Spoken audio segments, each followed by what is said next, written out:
Today I have a video that I consider to be bombshell information. It centers around Jody Wilson-Raybould's testimony to the Parliamentary Justice Committee yesterday, February 27th. But if you're not Canadian, please stay tuned because I'm not going to be focusing on the ins and outs of these allegations and this investigation. I'm not going to be focusing on Canadian politics in particular in any way that isn't of interest to an international audience. So first, what I want to do is give you the very short version of this story so that if you want to share it, people don't have to sit through a 25-minute video. Jody Wilson-Raybould, who was up until very recently the Attorney General for Canada and the Minister of Justice for Canada, she testified yesterday that the Prime Minister's most senior aide, his top-level bureaucrat from within his own office, Katie Telford, has a relationship with many op-ed writers in Canada, and that she arranges to get them to write favorable pieces that will paint the government's actions in favorable lights. In short, Katie Telford's plan for her government, business as usual, for the Prime Minister's Office of Canada is to work with the press to cover up the facts or to invent facts or to put a spin on those facts so that the result is that the public has the impression that the government is right, is within the law, and is doing the best it can for Canadian citizens.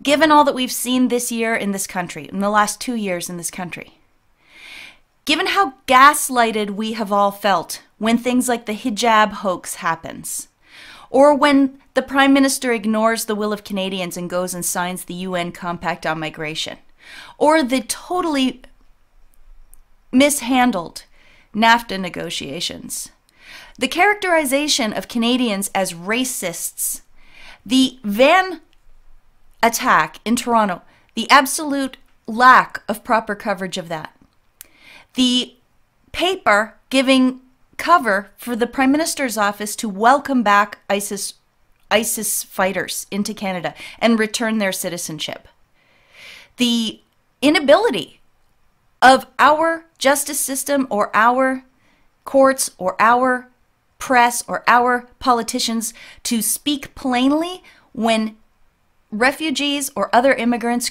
commit heinous crimes, acts of murder, acts of multiple murder, multiple attempted murder. They don't address them, and the press acts like this is normal. We can understand why now. Because of Jody Wilson-Raybould's testimony yesterday, we understand that any time something happens that's going to paint the government in a negative light, or anytime something happens that would alert the public that things are going wrong in this country, all Katie Telford has to do is make a call, and they can have a lot of op-eds written that will cover all of that up. That's the short version of this story. Now I want to go through the evidence with you. Now I want to build this case of why this is so bad. And I want to show the hypocrisy in the government. And I want to show you too the types of people that are involved in this scandal. I want to show you where I think it's going, or one possibility of where it's going. And I want to show you other things along the way too. I also want to make the point right here that I and other alternative journalists are going to be the only people you hear this from, because the press is involved. The press is part of this scandal. So in the coverage of the takeaways from Jody Wilson-Raybould's testimony that are out there right now, you are not going to find them concentrating on this particular line in her testimony. But just so that we're clear, here it is right here. Katie Telford thinks it gives us cover in the business community and the legal community, and that it would allow the Prime Minister to say we were doing something. She was like, quote, "If Jody is nervous, we would of course line up all kinds of people to write op-eds saying that what she is doing is proper," end quote. Did you hear it? We would of course line up all kinds of people to write op-eds to make it look like what she was doing was proper.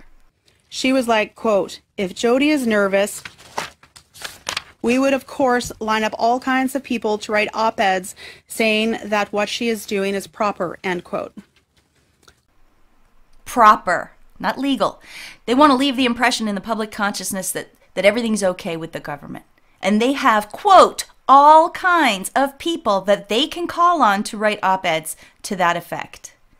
Now maybe we understand why the media seems to have completely abandoned their posts. They are not functioning as the pillar of democracy that they are. We rely on good information, full information, and truthful, timely information from the press to make our decisions as voters.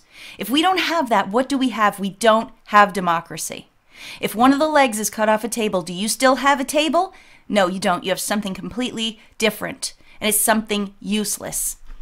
The government's own, the current liberal government is going around saying that it's concerned about this same thing, that there isn't enough truthfulness in news. Look at Canadian Centre for Cybersecurity. This is on the Government of Canada's website. Elections are at the core of any democracy. For an orderly and peaceful transition of power to take place, citizens must trust that the outcome of an election is valid and free from interference. The media is where discourse between politicians and voters most often occurs. By media, we mean both traditional media, for example, newspapers and television news and networks, and social media. These three aspects of the democratic process are so important that they are protected by Canada's Constitution. The Canadian Charter of Rights and Freedoms guarantees Canadians the right to elect members of Parliament in a free and fair election. The Charter also protects Canadians' rights to freedom of expression and belief, including allowing citizens to freely engage, challenge, and propagate ideas in public. The Charter also specifically protects the freedom of the press. Trust is at the core of all aspects of the democratic process. For democracy to work, citizens need to trust that the process is fair, that politicians are not beholden to foreign or criminal interests, and that the media is not influenced by foreign or criminal interests attempting to sway voters and the outcome of the democratic process. In this case, SNC-Lavalin would be the criminal interests. But what do we call it when the sitting government uses the media to make sure it's always the sitting government, to make sure it isn't caught out committing crimes? What do we call that? That's not foreign interference. Does it rise to the level of criminal interference? What exactly are the other checks on a government being able or unable to just use the media as a political mouthpiece? And how do they do this? Why would reporters just accept a call from the Prime Minister's office and say, oh, sure, I'll write a friendly piece? They must be paying them or rewarding them somehow, don't you think? We'll get to that in a little while. Just to add to the level of hypocrisy in this government, here's an example of an article from March 2018. Elections Canada prepares to fight fake news and foreign influence in the 2019 vote. Yeah, they prepare to fight it the way a prize fighter prepares to fight, I guess. They're getting their people together. They're exercising their fake news muscles, obviously, because they aren't trying to stop it. They're engaged in it, as we just heard. She was like, quote, "If Jody is nervous, we would, of course, line up all kinds of people to write op-eds saying that what she is doing is proper," end quote. Here's another article from the end of November 2018. This is where the Liberal government gave the media $600 million directly. Is one of those things related to the other? That's possible. Here's one from just weeks ago. Ottawa is setting up a new team to warn Canadians of potential election interference.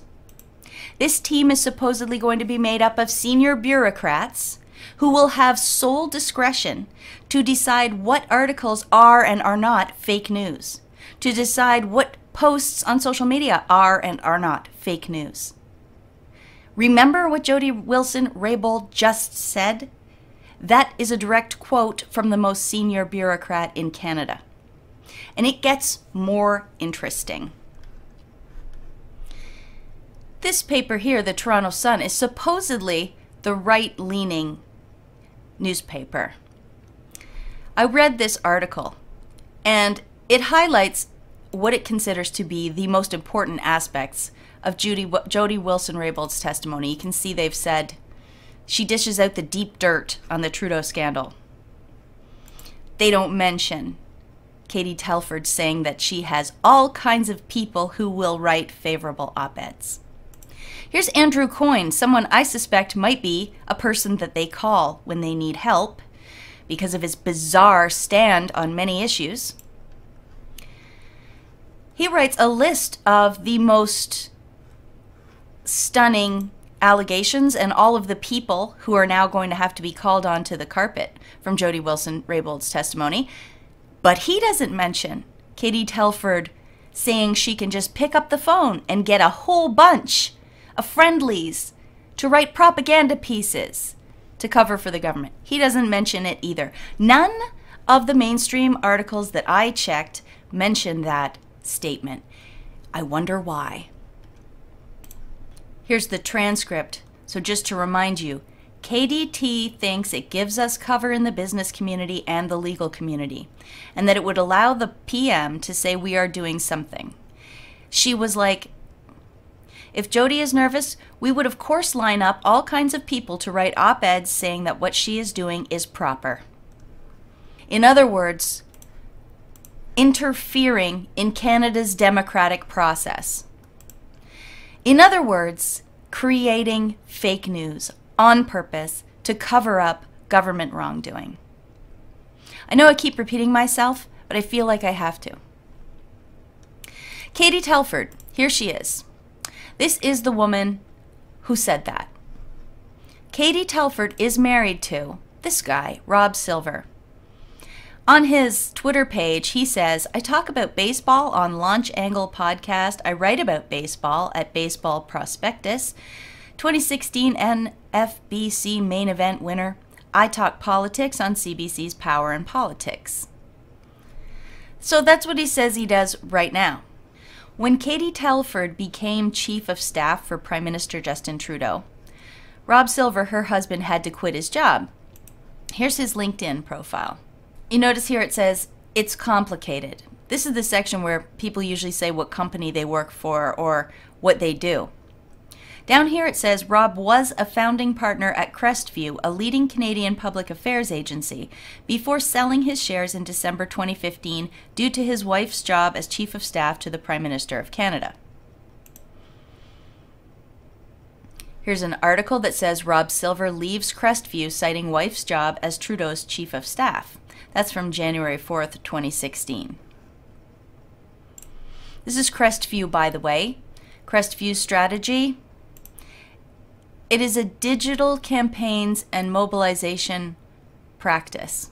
This is another page from Crestview's site. Under what we do, you can see it says Government Relations, Campaigns and Digital Mobilization, Strategic Communications, Insight and Research. So this is their Campaigns and Digital Mobilization page. I'm going to read the whole thing, and notice just the strange wording. Mobilization campaigns are premised on the simple fact that for elected officials, the single most influential voice in shaping their decisions is that of their local voters, influencers, and community leaders. Crestview Strategy's key to successful mobilization campaigns is to preserve the authenticity of each person we engage and activate. Everyone who agrees to participate in our campaign is an individual.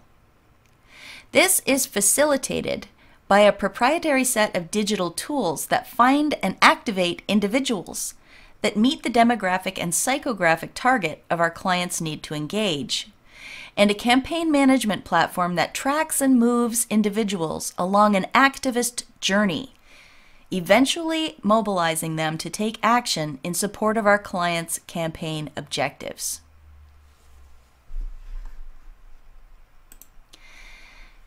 I'm going to propose, I'm not saying this is true, but I'm going to propose that Crestview Strategy could be the link between these many op-ed writers and the the PMO's office. I mean, what do they mean? They find individuals that are community influencers and they move these people along an activist journey, eventually, what did it say? Eventually mobilizing them to take action in support of our clients' campaign objectives. Well, remember who they're talking about here. Zip back up to this line. Mobilization campaigns are premised on the simple fact that for elected officials, they are not talking about corporations. They're not talking about businesses. They are saying that they provide a service for elected officials, which involves finding individuals that are influencers who they mobilize along an activist journey. And they eventually get them to take action in support of their client, the elected official. You see? And Crestview Strategies was founded by this Rob Silver, who is married to Katie Telford, who said to our Attorney General's assistant that she could provide all kinds of people to write op-eds saying that what Jody Wilson-Raybould was doing was proper. Let's continue. Rob Silver left Crestview, right? That's what he said. That's what one of their state-sponsored journalists at CBC said. And interestingly, there's not a whole ton of Google articles about Rob Silver leaving. I think this is, you see, here's the CBC one. But here's something called National News Watch, which is not a big, I've never even heard of it before. Here's something from Reddit. Rob Silver leaves Crestview. And here's something from rabble.ca forums. It's weird. Only the CBC covered that Rob Silver was leaving his job. Anyway, did he leave his job? What does this say? Well, May 4th, 2016, this is an announcement from Carleton University. They say that he's a practitioner in residence for 2016-2017. So it would seem he went and got another job, right? This is another publication, what would you call it, announcement from Ryerson University saying that Rob Silver is appointed Distinguished Visiting Professor. That's May 11th, 2016, so just a couple of days after Carleton announced that he was going to start working there. And now we look at Katie Telford's Wikipedia page. It says here in her personal life, she is married to Rob Silver, a consultant for a public affairs agency, and former regular on Power and Politics. Okay, so when was that written? I don't know. It's not possible to tell when exactly that was written on Wikipedia, but you can tell a little bit by looking at the fact that the page was last edited a few days ago, February 21st, 2019. And on the page, it says that he is still a consultant for the Public Affairs Agency, but he's a former regular on Power and Politics. And then if you look and see when Rob Silver left Power and Politics, he left November 5th, 2018.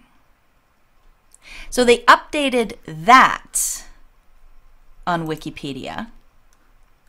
Former regular on Power and Politics, but they didn't change this.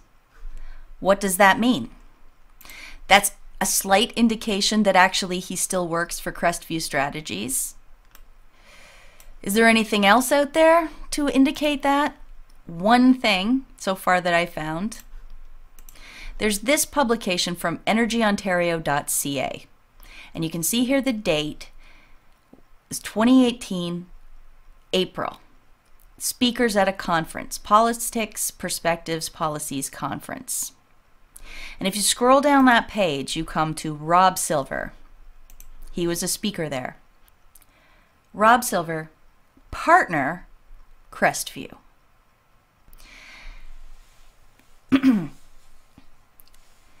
Now, To me, this is bombshell. Because we cannot have a government that is working hand in hand with a really strange influence peddling company this closely. It seems like a cult. Everybody's intermarried. They're covering up each other's crimes. And the press is like the attack dog. It's like the guard of all the secrets of the cult. And it also attacks all of its enemies. As the government of Canada has said, and as everybody understands, we cannot have a proper democratic process if we don't have proper, true, timely, and fulsome information. This government is not giving us that, and it's because it wants to hold on to power. And we are really up against something very serious here, because this story right here can't get out due to the very thing that I just described. How are we going to get this word out? The papers aren't covering this angle. Reporters aren't talking about this angle.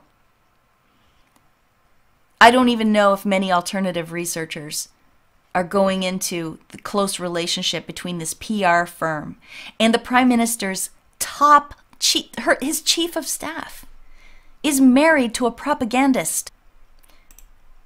So yeah, Rob Silver, I see why you write, it's complicated. It's complicated, all right. I'm going to wrap up with talking about Chrystia Freeland. Because you see how they think. Here's global news. The Trudeau brand takes a hit after Jody Wilson-Raybould testimony. Global news.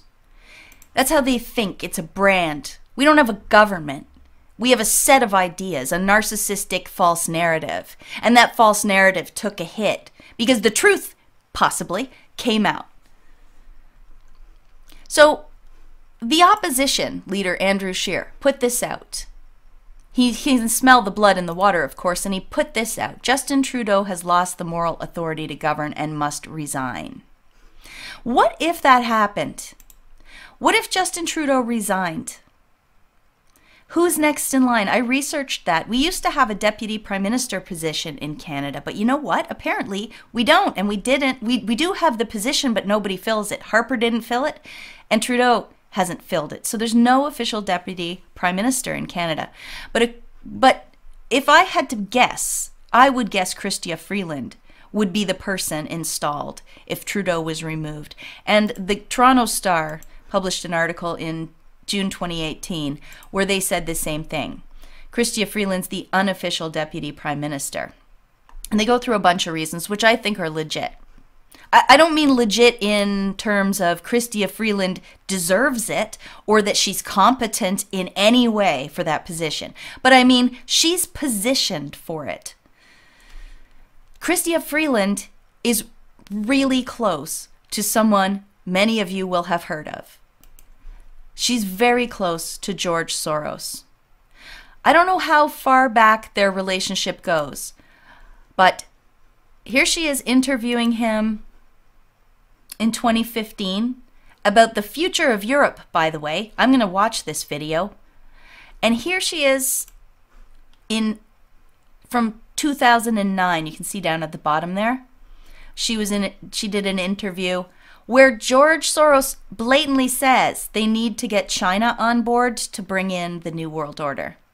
Given everything that's happening in Canada with China, letting China do a lot of things I would rather we did not let China do. That's very interesting. So Chrystia Freeland, what is she saying about all this? When she was asked to comment on Jody Wilson-Raybould's testimony, she said, "I believe that she spoke as she said she wanted to do, her truth. Having said that, I am clearly of the view that the Prime Minister would never apply improper pressure, that the Prime Minister has always been clear about the unique role of the Attorney General and would respect that." So she is saying, she's not really saying whether she believes Jody Wilson-Raybould or not, but she's only defending the Prime Minister, not anybody else involved in this scandal. It looks to me, depending on which way this shakes out, that we have a choice between this and this. Those are the figures of the two potential leaders in this country for the next few months anyway, until the election. And you know, that's a good point. And another point. I tweeted, correct me if I'm wrong, but if Trudeau is forced out, doesn't Freeland become Prime Minister? And here's two of the responses I got. One, good, no one will vote for her. And two, I shudder at the thought, but then again, I can't in a million years imagine her getting re-elected after her constant fumbling of anything she touches, so I can hold my nose for a few months. That's why this video is so important. People are going to think like that. They're going to miss the big point. If Chrystia Freeland is installed as Prime Minister, if Justin Trudeau is removed here, and she is put in, we're going to have our elections in 2019 with her as the leader, and I agree, she's a total joke. However, how will the public know? They have teams of people that they can call to write favorable op-eds. They are also going to be working with Facebook and Twitter to pull anything they call fake news from the internet. They have a team of bureaucrats who have sole discretion as to what counts as fake news and real news. And being that the press right now, during this Jody Wilson-Raybould testimony coverage, is not mentioning that Katie Telford said that they have a lot of people they can call to write favorable op-eds. The press isn't mentioning that at all. That means there's enough people in the press that are in on that arrangement that it's not getting attention.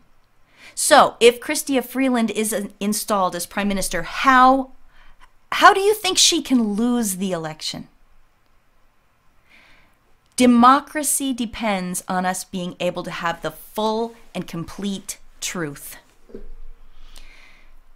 We're not getting that.